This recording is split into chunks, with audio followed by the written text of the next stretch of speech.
Bonjour. Bonjour aussi. Voilà l'extérieur du moulin des cultures. Donc, le moulin des cultures est composé de ce bâtiment-ci, qui sera la maison d'Amandine et moi et la salle de spectacle, et de ce bâtiment-là, vers lequel on va s'approcher, voilà, qui est le corps de ferme, et qui va être composé de 3 habitations. La première ici qui est celle qui est déjà habitable, la deuxième qui se trouvera ici qui est surnommée l'appartement, et enfin la troisième qui est ici qui est surnommée le gîte. En plus de ces 3 bâtiments qu'on visitera après,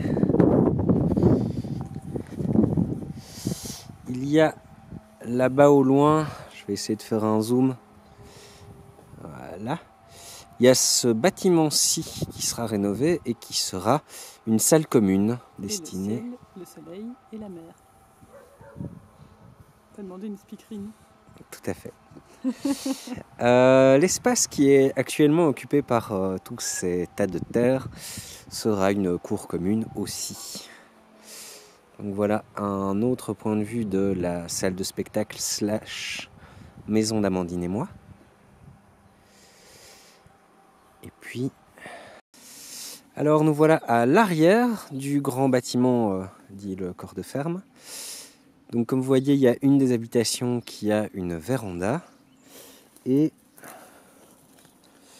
chaque maison aura un petit jardin privatif. Et ensuite, à l'arrière de tout ça, il y a un espace de terre cultivable commun. Il y a dans cet espace déjà une serre que j'ai pas dans l'image. Voilà, une serre.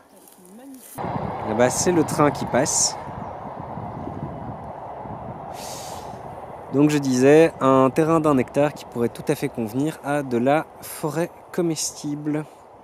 Et de l'autre côté de la rivière, on va aussi aller y passer un petit coup, se trouvent 2 hectares de terre cultivable, là plus en mode champ actuellement. Il y a un ancien occupant qui a déjà travaillé la terre pendant 3 ans. Donc là on est toujours dans la zone forêt comestible potentielle, avec les 2 serres qu'on verra de plus près tout à l'heure. Et alors là-bas au bout, on va s'en rapprocher un peu, mais il y a une cabane qui servait autrefois de ruche. C'était une miellerie ici auparavant. Donc là derrière les arbres se trouve la fameuse cabane. Et alors sans aller jusque là, mais voilà, jusque là-bas au bout, c'est chez nous.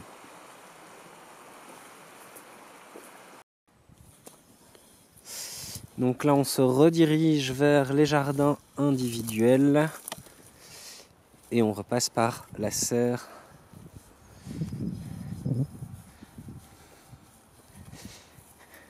avec la vigne morte et la ballerine vivante.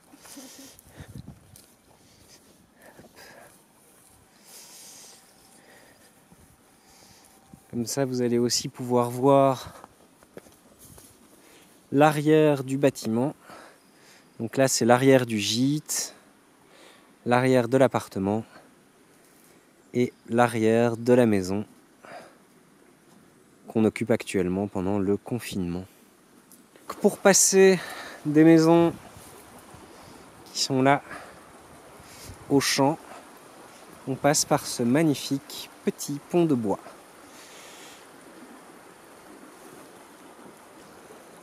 Une cabane à oie pour tondre les pelouses, les terres qui ont déjà commencé à être cultivées par Julien, l'ancien occupant. Donc ça va jusque là-bas au bout, jusqu'aux arbres.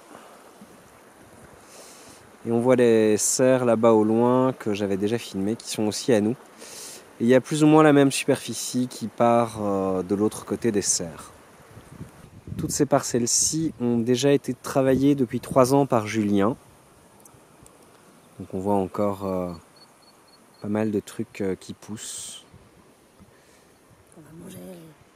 Et oui, effectivement, qu'on va manger tant qu'à faire.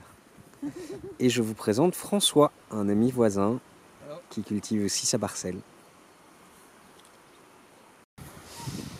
Et voilà une autre vue du fameux séchoir qui deviendra la salle commune. On va aller y jeter un coup d'œil de plus près et puis après je vous montre l'intérieur de la maison. Alors là, on rentre dans le garage qui est, comme vous pouvez le voir, le stock de bois. Là-bas au fond, c'est la chaufferie, la chaudière qui chauffe les 2 ballons de 3000 litres d'eau qui sont là, qui servent tant à l'eau chaude, même si chaque habitation a aussi un chauffe-eau électrique d'appoint, et pour tout ce qui est chauffage. Ici, on va pénétrer dans l'espace dédié à l'appartement, donc la deuxième habitation, qui possède cette pièce au sol qui actuellement sert à stocker tous les matériaux de construction, qui va jusque là. Et puis on a au premier étage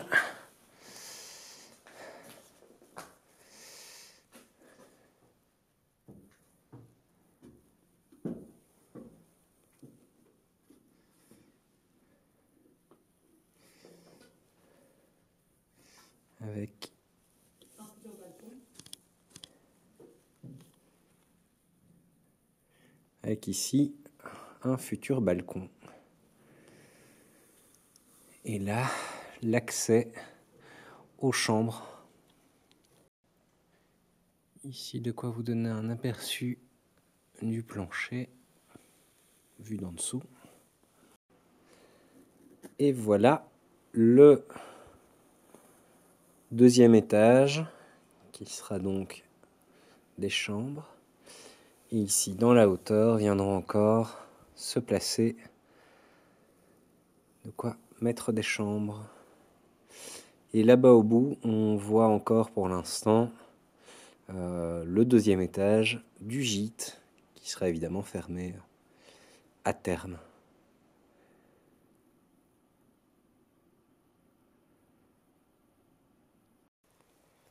Et nous voilà maintenant dans la maison. La première pièce qu'on voit, c'est la cuisine, qu'on occupe actuellement.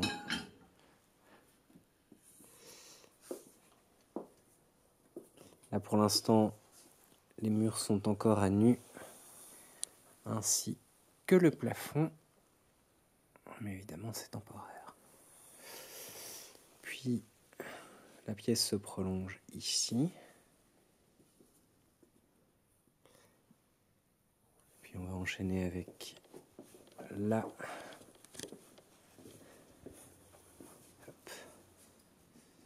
véranda, bien chaude.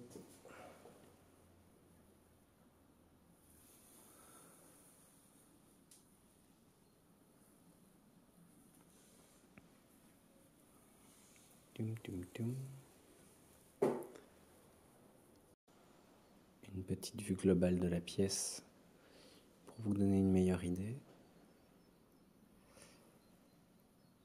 Et alors, le rez-de-chaussée est encore composé d'une buanderie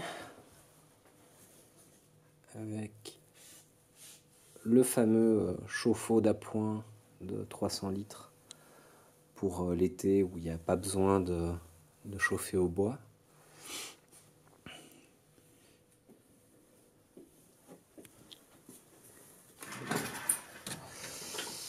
D'une cave, encore une étagère. Il y a aussi une petite pièce ici que je ne sais pas comment déterminer.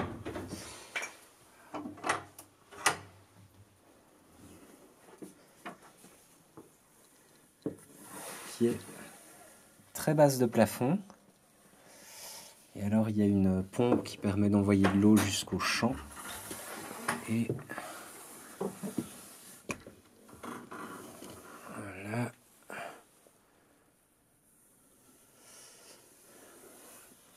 J'aurais tendance à qualifier cette pièce de stock. On a aussi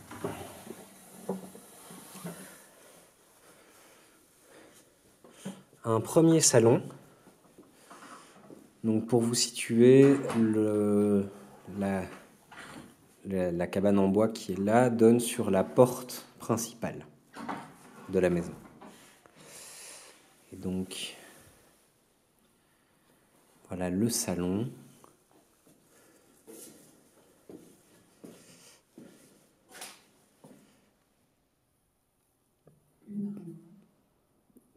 Avec une armoire intégrée et une cheminée qui, si je me rappelle bien, actuellement n'est pas fonctionnelle, mais il ne demanderait pas grand-chose pour qu'elle le soit. Et alors, on a un deuxième salon.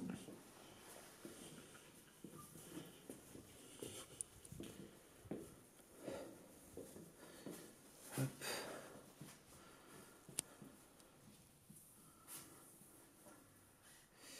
Avec derrière notre canapé d'appoint la même cheminée qui donne des deux côtés et qui, pareil, actuellement n'est pas fonctionnelle, mais pourrait l'être. Donc là, pour vous situer, ça donne ici sur l'extérieur.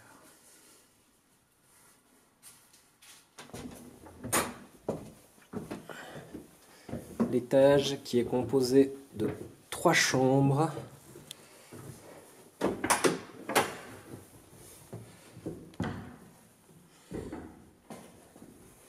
La première est la plus petite des 3 chambres.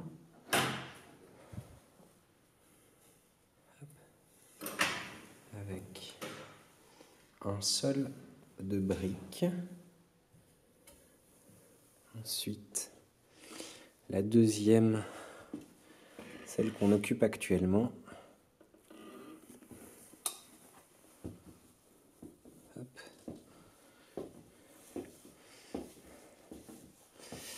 Avec un mur d'argile.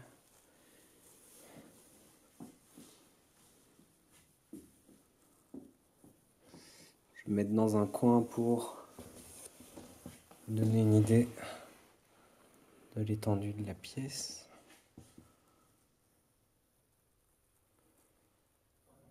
Voilà.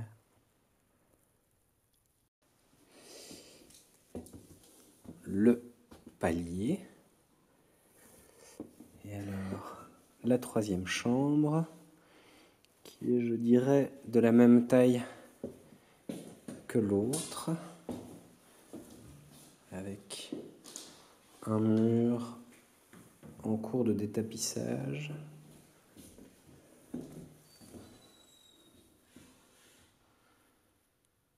Voilà.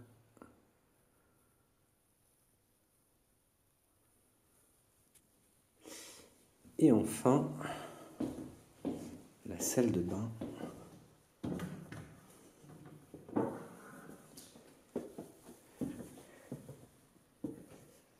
Hop. Avec la toilette sèche, parce que fait notable, toutes les maisons sont dotées uniquement de toilettes sèches. Et la baignoire, avec du plancher au sol et du bordel. L'évier, de nouveau, mur en argile. Et enfin, on arrive à l'escalier qui va mener jusqu'au grenier.